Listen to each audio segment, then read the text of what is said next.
저는 아직까지 우리 교회 강단이 새로 바뀌어진 강단이 익숙하지가 않습니다. 뭔가 남의 집에 온 것 같고 아직까지 제가 이 강단의 분위기가 적응이 안 되어서 조금은 힘들지만 그러나 여러분들이 기도해 주시고 또 여러분들께서 늘 관심 가져 주시고 또 그렇게 함께 해 주신다면 저는 감당할 수 없지만 그러나 하나님께서 날마다 새 힘을 더해 주실 줄로 믿습니다.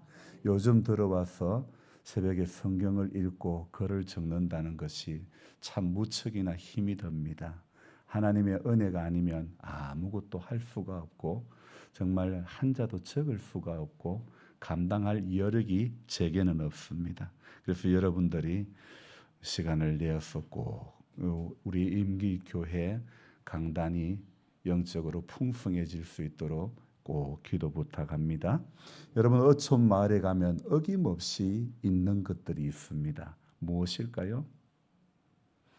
어촌 마을에 가면 있는 것이 아주 콘크리트 구조물로 된 긴 것이 무엇입니까? 방파제입니다. 제가 말씀드리고자 하는 것은 방파제입니다. 방파제가 없으면 집이 파손되거나 떠내려갈 수도 있고 또 심하면 마을 전체가 유실이 될 수도 있는 거죠. 여러분 이 파도라는 것이 어디서부터 시작되었는지 어디서부터 시작되어서 그렇게 계속 밀려오는지 알 수는 없지만 그러나 이 파도라는 것이 이렇게 아무리 심해도 이 어촌 마을 사람들이 안심하며 살게 해주고 이들의 생계 수단인 배가 이렇게 안전하게 보호될 수 있는 이유는 그 모든 파도를 다 막아주는 이렇게 든든한 방파제 덕분인 것입니다. 여러분 바다로부터 밀려오는 거친 파도를 막아 항구 안에 있는 수면을 잔잔하게 유지하기 위하여 바다에 쌓아둔 이 방파제가 없으면 그야말로 마을이 쑥대밭이 되고 마는 것입니다. 저는 근래에 울진의 바닷가의 한 식당을 다녀왔는데 특이한 것은 이 식당 건물은 3층 건물인데 2층을 식당으로 사용하고 있는 겁니다. 아마도 경치 이유도 있겠지만 그러나 1층에 특이한 것이 다른 건물에는 그 주변에 그런 부분들이 없었지만 이 건물의 1층은 자체적으로 만든 방파제와 같은 벽을 세워 놓았기 때문에 1층은 창문 밖을 구경할래야 할 수가 없는 것입니다. 수년 전에 세차게 밀려오는 파도에 1층 유리가 모두 깨어지는 바람에 그래서 그 어려운 일을 겪고 나서는 1층 전체를 유리가 다 가려질 정도로 콘크리트 구조물을 세우고 그 가에 이제 수문을 또 만들어 가지고 사람들이 통행할 수 있도록 만들어 놓았던 거죠. 건물 한 개층이 마치 작은 방파제와 같은 벽으로 가려져 있으니 답답할 수도 있겠지만 그러나 건물의 안전은 보장이 되는 거죠. 여러분 오늘 이 교회는요 방파제와 같은 곳입니다. 교회 와서 신앙생활한다는 것이 세상에 우리가 많은 구속받는 부분들도 있고 믿음 생활 잘 하려고 하면 어려운 부분들도 있습니다. 하지만 우리가 답답하고 어렵게 여겨지는 부분이 있다고 할지라도 교회는 방파제라는 것입니다. 교회는 세상에서 밀려오는 끝없이 밀려오는 죄와 사망의 문제, 악한 문제, 그 모든 문제를 막아주는 방파제와 같은 곳입니다. 어제 6월 1일 을지로와 종광역 일대에서는 서울 퀴어 문화축제가 열렸다고 합니다. 이 퀴어 문화축제가 뭐냐면 동성애자들이 서울 시내 한복판에 모여서 축제를 벌였다는 것입니다. 여러분 이 동성애와 같은 반성경적 사상이 우리 자녀들에게 들어가면 우리 자녀 세대 다음 세대는 폭망하고 마는 것입니다. 그래서 우리 동성애 이 문제를 놓고 우리 교회는 기도해야 될 것입니다. 분명히 하나님의 창조 질서가 명확히 금지하고 있는 행위이므로 우리는 동성애 악법을 막아내고 동성애자들이 회개하고 주님 앞으로, 진리 앞으로, 생명의 말씀 앞으로 돌아오게 우리는 기도해야 될 줄로 믿습니다. 나라가요, 건전한 가족 제도로 발전되어 가야지 어떤 집은 남자끼리 살고 어떤 집은 여자끼리 살고, 여러분 이러면 되겠습니까? 듣도 보도 못한 기가 막힌 일들이 진행되고 있다니, 여러분 이런 법이 통과된 나라가 어디 한두 나라입니까?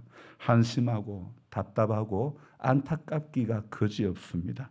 그래서 성도는요, 항상 교회라고 하는 방파제 안에 머물러 살아야 안전이 보장될 줄로 믿습니다. 교회 안에, 예수 안에, 성령 안에, 말씀 안에 머물러 살아야 그 인생이 복된 삶이 되어질 수 있는 것입니다. 여러분 벌써 6월입니다. 참 얼마나 시간이 잘 가는지, 지난 6개월을 어떻게 살았는지도 모르겠어요. 5개월이죠. 5개월을 어떻게 살았는지도 모르겠습니다. 여러분에게 묻는다면 5개월을 어떻게 살았습니까? 이렇게 묻는다면 단답을 하시겠죠. 잘 살았습니다. 단답을 말하실지도 모르겠습니다. 저는 지난 5개월을 돌아보니 무슨 일을 했던가 이렇게 기억해 보면 크게 한 3가지로 나눌 수가 있는데, 갑작스럽게 장모님께서 돌아가셔서 장례를 치룬 일과, 그리고 교회 리모델링 공사를 하고 있는 것과, 매일 똑같이 성경 읽기, 글 적는 이런 일로 지난 5개월을 보냈던 것 같습니다. 하지만 이번 6월에는 저는 6년 만에 휴가를 한번 다녀올 계획입니다. 너무 정신없이 달려온 것 같아 잠시 쉬는 시간을 한번 가지려고 합니다.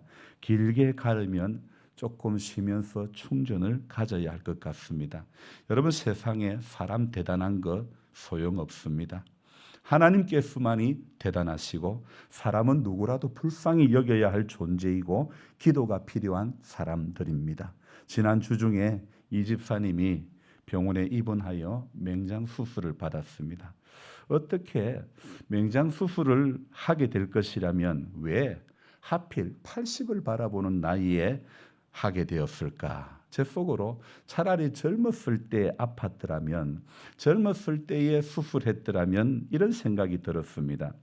병원에 갈 때마다 이 집사님처럼 혈관이 가는 분들은 참 애를 먹습니다. 간호사들이 혈관을 찾느라고 애를 먹습니다. 오른팔을 찔러봐도 못 찾고, 왼팔을 해도 못 찾고, 또 혈관이 나올 만한 데는 다 찔러봐도 이게 혈관을 쉽게 찾을 수가 없는 겁니다. 그래서 제가 간호사가 혈관을 이렇게 혈관에다가 주사 바늘을 꼽는 것을 간호사들은 라인을 잡는 거라 그러더라고요. 그 라인을 잡는 것이요, 굉장히 어려운 거예요. 그래서 주사 바늘을 꽂아가지고 혈관을 찾는다고 막 휘젓는 거예요. 이렇게 휘저으니까 얼마나 그 고통이 심해지는지 모릅니다.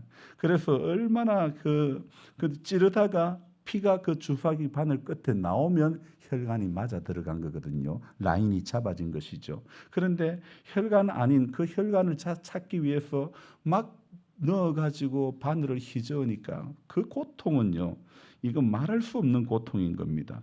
그래서 맹장이 아픈 것보다도요, 혈관을 찾기 위해서 찔러대는 바늘이 더 아픈 것 같습니다. 하도 아프니까 집사님이 고마 찔러, 들어가는 거 보니까 틀렸어, 그러는 거예요. 근데 제가 주사기 바늘 보니까 피가 나오는 겁니다. 집사님 나오는데요. 세상이 얼마나 아팠으면 고마 찔러 이렇게 이야기하는데, 참 제가 보는 제가 너무 안타깝고 참 너무 아프고 너무 정신이 없으니까 그랬던 것 같습니다.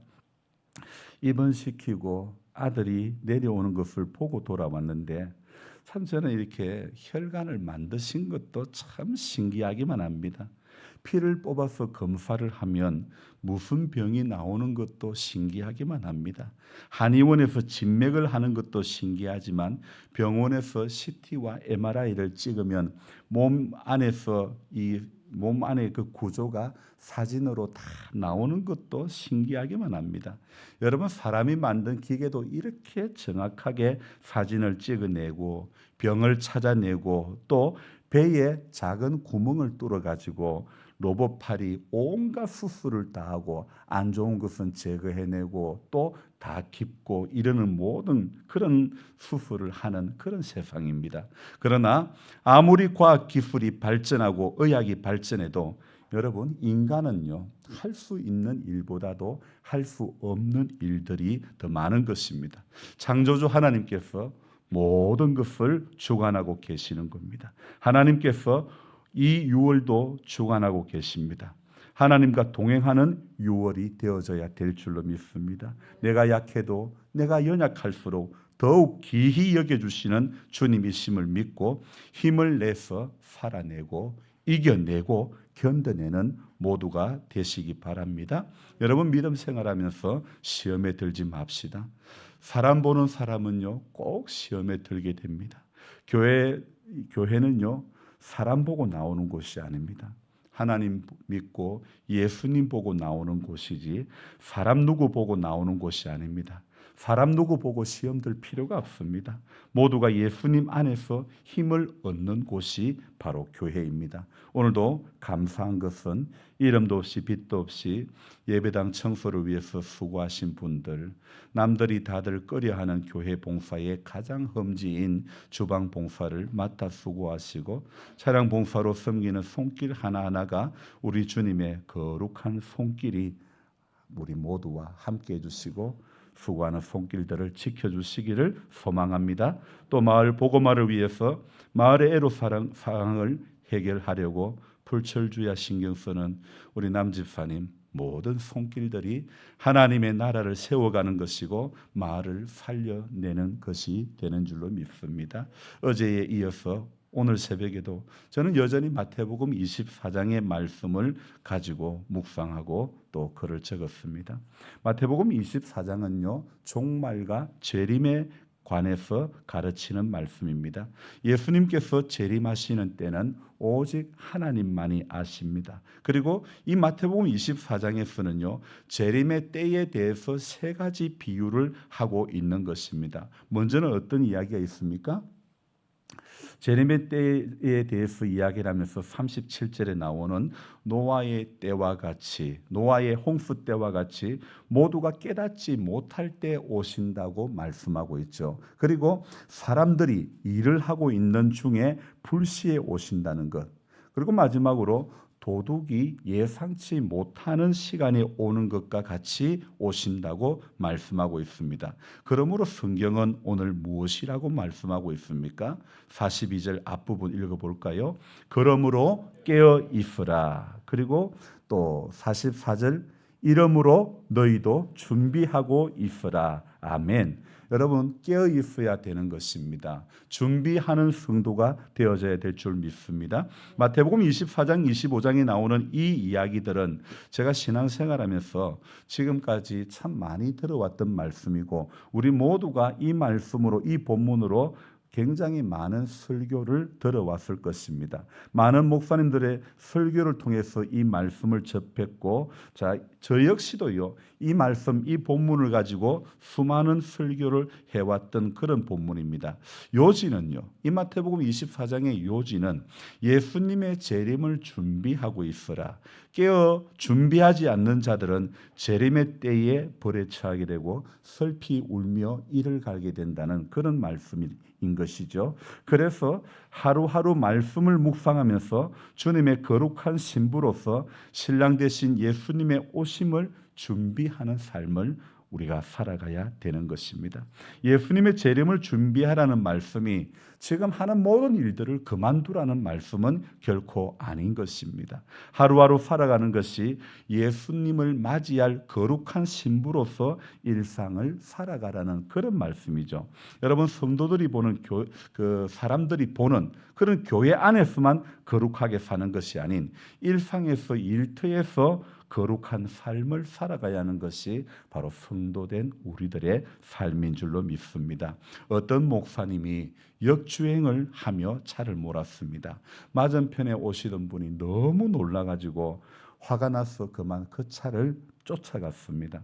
목사님은 열심히 도망을 갔습니다. 그런데 끝에 잡혔습니다.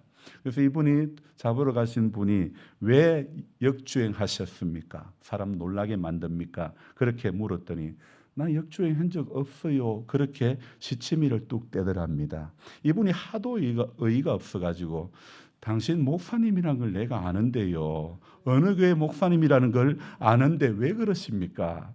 그렇게 했더니 그제서 꼬리를 내리더라는 것입니다. 여러분, 이분은 어떤 교회 교인이었고 같은 지역에 사는 분이니까 행사 때 이 목사님의 얼굴을 보았던 것이고, 목사님은 잘 모를지 몰라도 사람들은 알게 되는 것입니다.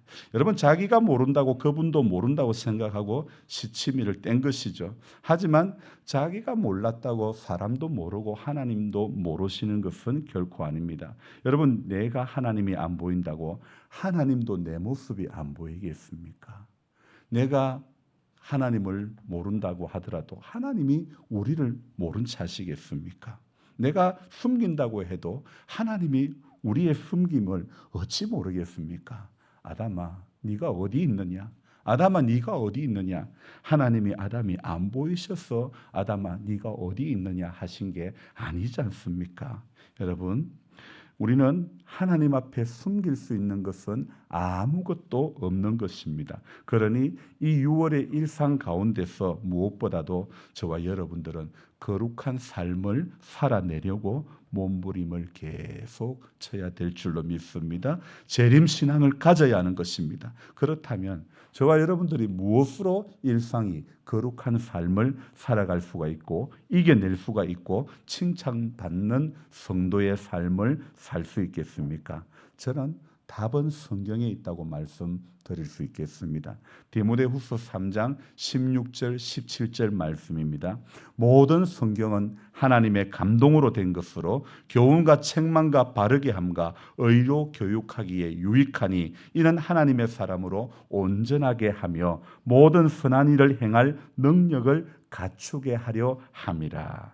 여러분, 말씀이 우리를 거룩한 사람으로 온전하게 해주는 능력이 있는 줄로 믿습니다. 분명히 성경은 무엇으로 어떻게 기록됐다고요? 모든 성경은 무엇으로요? 하나님의 감동으로 된 것이다. 여러분, 성경은요 전부 하나님의 감동하심으로 한 글자 한 글자 기록이 된 줄로 믿습니다. 그래서 감동하심으로 말미암아 성경 말씀이 저와 여러분들에게 주어진 것입니다. 이 성경은 우리에게 교훈과 책망과 바르게 함과 의로 교육하기에 유익한 것입니다. 성도를 하나님의 사람으로 온전하게 하는 것이 바로 성경이고 모든 선한 일을 행할 능력이 바로 성경으로부터 나오게 되는 것입니다. 그러니 여러분, 일상에서 성경이 하나님의 말씀이 손에 들려지고 눈에 읽혀지는 은혜가 있기를 원합니다. 그래야 참된 성도가 되는 줄로 믿습니다.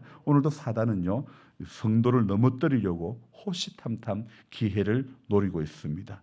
또 여러분, 그러기 때문에 성도는 기도하면서 또 기도의 힘으로 사단을 물리쳐야 되는 것입니다.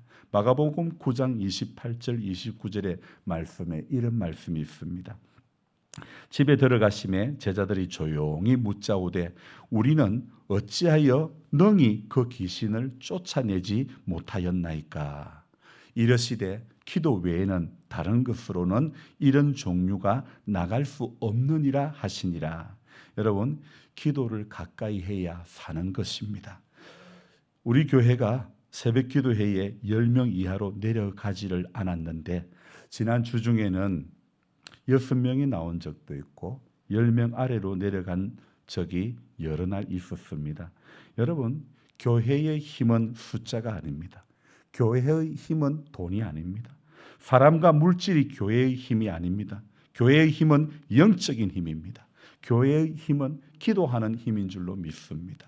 그래서 기도를 가까이 하는 것이 바로 일상을 거룩하게 하는 길인 줄로 믿습니다. 우리 교회가 자랑하는 것은 예수님이어야 하고 우리 교회가 자랑하는 것은 기도하는 사람이 있는 그것이 되어야 되지, 힘 있는 어떤 유력자가 교회에 있다고 해서 그 사람이 교회의 자랑일 수는 없는 것입니다. 저는 군수님이 우리 교회 출석해도요 인사시키지 않습니다. 힘 있는 사람이 교회의 자랑이 아니라, 헌금 많이 하는 사람이 교회의 자랑이 아니라, 교회는 십자가를 자랑하는 곳입니다. 세상은 십자가가 저주의 십자가이고 최고의 형벌을 상징하는 것이지만, 교회에서 십자가는 최고의 사랑을 나타내는 것인 줄로 믿습니다. 이와 같이 십자가를 자랑하는 교회가 힘이 있는 교회인 줄로 믿습니다. 교회는 기도하는 사람이 교회의 자랑이 되는 것입니다. 잠자는 사람이 많으면 안 됩니다. 교회는 깨어 기도하는 사람들이 많아져야 되는 것입니다.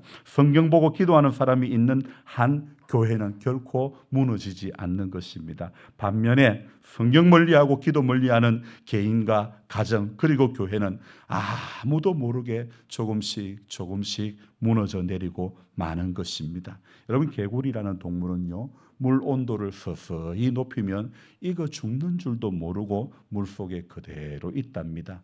여러분, 영적으로 죽어가는데도 죽는 줄도 모르고 자신이 건강한 줄만 알고 있다는 것입니다. 여러분, 몸뚱이만 건강한 사람이 되면 안 됩니다. 성도는 영적으로 건강해야 건강한 성도가 되고 건강한 교회가 되고 건강한 가정이 되는 줄로 믿습니다. 저는 잘 몰랐는데 이번에 맹장이 지름이 얼마가 정상인지를 처음 알았습니다. 정상인의 맹장은요, 지름이 5mm 이하라고 하는 것입니다. 그런데 우리 이 집사님의 맹장은 3cm가 되었다는 것입니다. 정상 사이즈에서 6배나 커진 상태라는 거죠. 하지만 그렇게 사이즈가 커질 동안에 몸 안에 있는 그 맹장이 그렇게 사이즈가 커질 동안에 느끼지를 못했다는 거죠. 여러분, 죄도 마찬가지입니다. 엄청난 죄로 자라기까지 그 죄가 얼마나 크고 무섭고 두려운 것인지 여러분, 영적으로 잠들어 있으면 죄라는 것에 대해서 깨닫지를 못하는 것입니다. 아무리 말씀을 들어도 깨달음이 없는 것입니다. 영적으로 잠자는 성도, 영적으로 죽은 성도가 되면 위험한 이유가 바로 이것입니다. 여러분, 예배의 자리에서는 말씀이 쏙쏙 귀에 들어와야 되는 것입니다. 눈물이 나와야 정상입니다. 말씀을 들으면서 설교 평론가가 되면 안 되는 것입니다. 우리는 말씀 앞에 설 때마다 주님, 내가 순종하는 사람이 되기를 원합니다. 이런 고백과 이런 다짐이 있어야 되는 것입니다. 오늘 말씀에 보니까 그때에 두 사람이 밭에 있음에 한 사람은 데려가고 한 사람은 버려둠을 당할 것이요. 여러분, 우리 모두가 데려감을 당해야 되는 것입니다. 버려둠을 당하는 성도가 되면 안 되는 것입니다. 견뎌내는 신앙이 되어야지 무뎌진 신앙이 되면 안 되는 것입니다. 어제 새벽에 전한 말씀처럼 인생의 연수가 들어가면서 생뚱맞고 유치하고 그러면 안 되는 것입니다. 오늘 이달의 말씀으로 읽었던 본문의 말씀처럼 그러므로 너희가 더욱 힘써 너희 믿음의 덕의 지식을, 지식의 절제를, 절제의 인내를, 인내의 경건을, 경건의 형제 우애를, 형제 우애의 사랑을 공급하라. 여러분, 그리스도인들은 믿음을 통해서 얻는 구원에만 만족해서는 결코 안 되는 것입니다. 그래서 베드로 사도는 예수님께서 성도들이 거룩한 삶을 추구하는데 필요한 모든 영적 자원, 모든 힘을 다 주셨으므로 그리스도인들은요, 주님이 주신 그 힘을 바탕으로 우리는 성숙을 향해서 나아가야 되는 것입니다. 자라가는 성도, 믿음의 장성한 분량에 이르기까지 자라가는 성도가 되기를 기도해야 되는 것입니다. 그래서 6월을 여는 이 첫 주일 예배에 우리의 신앙에서 나타나야 되는 것은 오늘 베드로 사도가 말했던 것처럼 너희 믿음의 덕을, 우리 믿음의 덕이 있어야 되는 것입니다. 믿음 생활하면서 덕이 되는 모습, 덕이 되는 삶, 덕이 되는 영향력을 끼치는 그런 모습이 베드로후서에 기록했던 이 1장 5절의 말씀에 저와 여러분들이 주목해야 되는 것입니다. 우리 믿음의 덕을 공급하라고 베드로는 권면을 하고 있죠. 그리스도인들이 그리스도를 닮음으로 도덕적으로 깨끗한 삶을 살기 위해서 날마다 애써야 되는 것입니다. 여러분, 이 6월 또한 우리의 힘으로가 아닌 그의 신기한 능력으로 생명과 경건에 속한 모든 것을 우리에게 주셨기 때문에 저와 여러분들은 이 능력으로 이 6월을 살아가야 될 줄로 믿습니다. 우리가 할 수 있는 것은 아무것도 없습니다. 주님이 6월에도 함께해 주시기를 원합니다. 첫 주일 예배가 하나님 앞에 드려짐과 같이 주님 둘째 주일, 셋째 주일 계속해서 예배가 하나님 앞에 드려지고 기도가 하나님 앞에 올라가고 말씀이 내 눈에서 내 입에서 읽혀지고 내가 시인할 때에 하나님의 놀라운 능력들이 저와 여러분들의 이 6월의 삶의 여정 가운데서 함께해 주실 줄로 믿습니다. 그럴 때에 우리 연약한 사람들이 새 힘을 얻게 되고 우리 쓰러질 수밖에 없는 환경이지만 그러나 주께서 세상에 알 수 없는 줄 수도 없는 생명과 평안의 은혜를 저와 여러분들에게 우리 교회 위에 이 마을 위에 붙잡아 주실 줄로 믿습니다. 그래서 6월에도 하나님과 함께하며 동행하는 동행자의 기쁨을 누리시며 살아가기를 주의 이름으로 축복하며 기도합니다. 기도하겠습니다. 좋으신 하나님 아버지, 오늘 이 종말에 관한 또 재림에 관한 교훈의 메시지 마태복음 24장 말씀을 보면서 주님, 우리는 데려감을 당하는 사람일까? 버려둠을 당하는 사람일까? 생각해 보지 않을 수가 없습니다. 지금 이 신앙으로 이대로 가면 주님 앞에 데려감을 당할 수 있을까? 지금 이 신앙 그대로 가면 혹시 나는 버려둠을 당하는 버려지는 인생이 되지는 않을까? 주님 말씀 앞에 서면서 우리가 어떤 인생, 어떤 신앙을 가지고 하루하루를 살아가는가 돌아보지 않을 수가 없습니다. 성경은 선줄로 아는 자는 넘어질까 조심하라고 말씀하고 있습니다. 넘어지지 않기 위해서 생명의 말씀, 능력의 말씀을 붙잡고 이 6월도 강건케 하시는 주님을 바라보며 그 주님과 동행하는 동행자의 기쁨이 우리 이 6월 온 하루하루 날마다 온 달 동안에 하나님의 놀라운 역사가 우리 모두 가운데 있게 하여 주시옵소서. 감사를 드리며 예수님의 이름으로 기도드리옵나이다. 아멘.